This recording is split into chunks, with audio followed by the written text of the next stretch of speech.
리사 맥베이는 불우한 가정 환경 속에서 자랐습니다. 알코올과 마약 중독자인 어머니와 함께 살았지만 집을 잃고 길거리를 떠돌거나 위탁가정을 전전했습니다. 그러다가 14살 때 할머니와 할머니의 남자친구네 집에서 함께 살게 되었고, 그때부터 리사는 늘 학대를 당했습니다.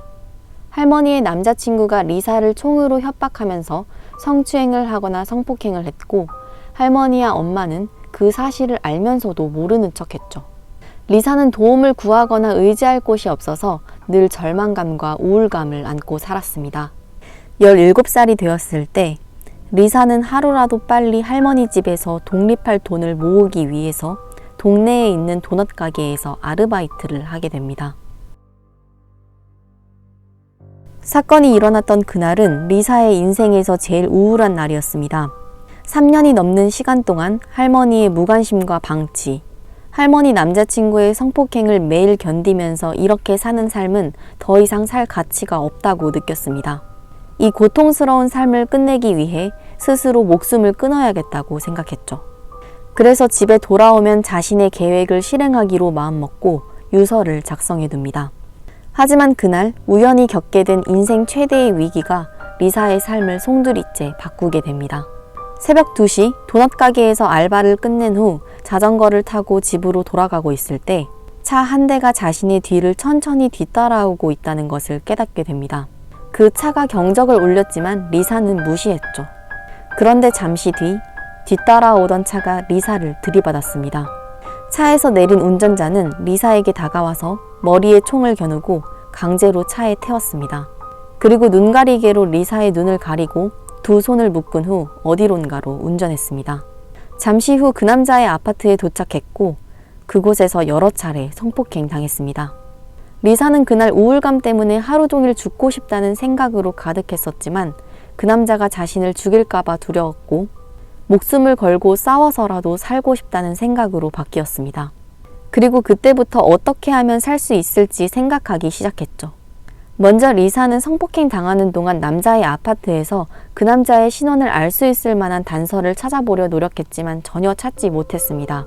살기 위해서는 납치범과 공감대를 형성하고 자신에게 동정심을 느끼도록 만들어야겠다고 생각했고, 그때부터 리사는 그 남자와 대화를 하기 시작했습니다.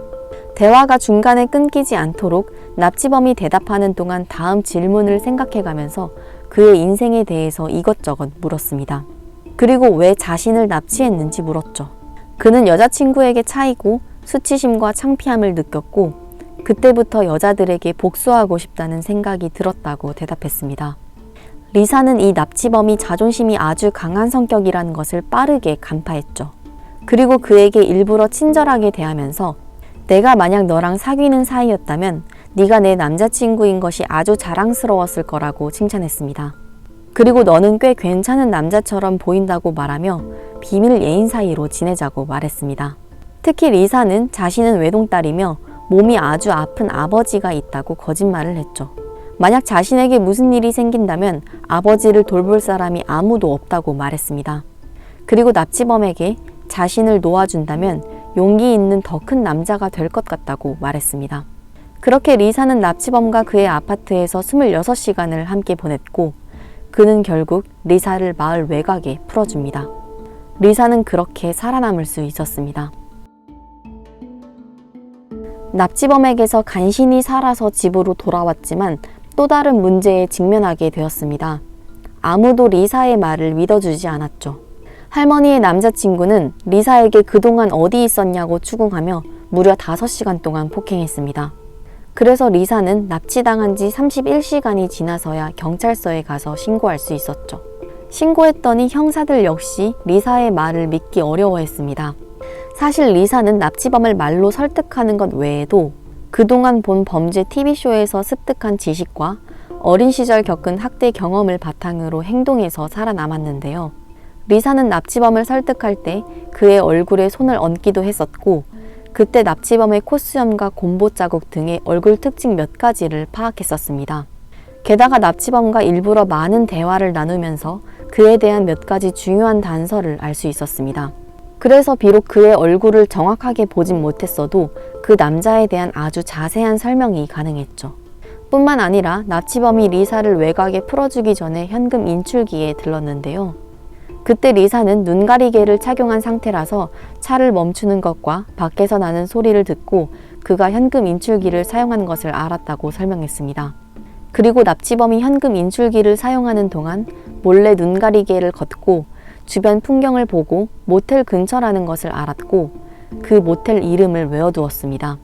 그 외에도 납치범의 집과 차 안에 최대한 지문을 남기기 위해 노력했었습니다. 또한 자신이 갇혀있던 방부터 계단으로 아파트 1층 현관까지 몇 걸음인지 계산한 것을 기억해 두기도 했습니다. 그리고 리사는 이 모든 이야기를 들려주면서 당황하거나 횡설수설하지 않고 굉장히 침착했습니다. 그 모습을 보면서 경찰들은 리사의 말을 선뜻 믿기 어려워했지만 단 한 사람, 레리 핑거튼 형사는 리사의 말을 믿어주고 주의 깊게 들어주었습니다. 그리고 특히 현금 인출기를 사용했다는 부분에 주목했죠. 리사가 말한 모텔 근처에 현금 인출기를 찾았고 그 모텔 근처에는 현금 인출기가 딱 한 대 있었습니다.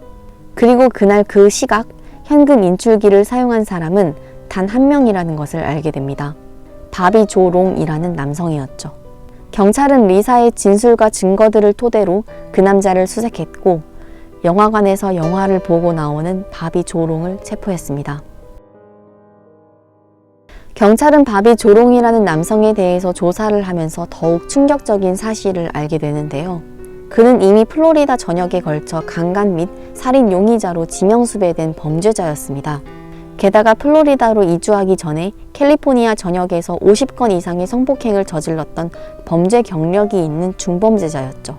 바비 조롱은 어린 시절 X염색체 이상으로 비정상적으로 큰 가슴을 갖고 있었습니다. 그로 인해 놀림을 많이 받았고 10대 때 유방축소 수술을 받았습니다. 그리고 1974년 고등학교 동창과 결혼해서 2명의 자녀를 두었지만 6년 만인 1980년에 이혼했습니다. 그리고 1981년부터 성범죄를 저지르기 시작했죠. 그는 주로 중고 가전제품을 팔기 위해 신문에 개인 광고를 실은 사람들을 상대로 범죄를 저질렀습니다. 가전제품을 살 것처럼 가장하고 찾아가서 만약 상대방이 혼자 사는 여자인 것 같으면 화장실이 급하다고 말하고 집 안으로 들어간 후 강간하는 수법으로 50건 이상의 범죄를 저질렀죠. 그리고 그는 1984년 플로리다로 이주했고 3월부터 11월까지 10건의 살인 및 강간을 저질렀습니다. 이때는 주로 길가에 혼자 걷고 있는 여성들을 납치하거나 공장 노동자, 매춘부 등을 표적으로 삼았습니다. 그들을 차에 태워 강간한 뒤 죽이고 숲에 시신을 버리는 방식으로 범행을 지속하였죠. 특히 그는 11월 3일 리사를 납치하고 풀어준 이후로 6일과 11일에 2건의 살인을 저질렀습니다. 그리고 그는 11월 16일에 체포되었죠. 바비 조롱은 사실 리사도 그날 죽이려고 했었지만 마음이 변해서 풀어준 것이었다고 진술했습니다. 그의 범죄 방식으로 보았을 때 만약 리사가 탈출해서 경찰에 신고하고 많은 정보를 제공하지 못했더라면 더 많은 비극이 생길 뻔한 아주 위험한 상황이었습니다. 그리고 리사는 자신을 풀어준 납치범이 연쇄살인범이라는 소식을 듣고 엄청난 충격을 받았습니다. 바비 조롱은 살인사건과 수십 건의 납치 및 강간으로 28번의 종신형 그리고 사형 선고를 받았습니다. 그는 사형 선고에 대해 여러 번 항소했지만 모두 기각되었습니다. 그리고 유죄 판결을 받은 지 34년이 지난 2019년 5월 23일 오전 9시 30분 독극물 주사로 사형되었습니다. 그에게서 살아남은 리사와 또 다른 생존자 린다가 맨 앞줄에 앉아서 그의 사형 집행을 지켜보았습니다. 리사는 일련의 사건들을 겪으며 다시는 이런 일이 벌어질 수 없도록 경찰이 되고 싶다는 꿈을 갖게 되었습니다. 그리고 현재는 연쇄살인범 바비 조롱을 잡았던 힐즈버러 카운티의 경찰이 되었습니다. 성범죄 전담 부서에서 일하고 있으며 청소년을 대상으로 잠재적 위험에 처했을 때 대처하는 방법을 가르쳐주고 있습니다. 또한 리사는 사건 당시 자신의 말을 믿어주었던 형사 레리 핑거튼과 여전히 친구로 잘 지내고 있습니다.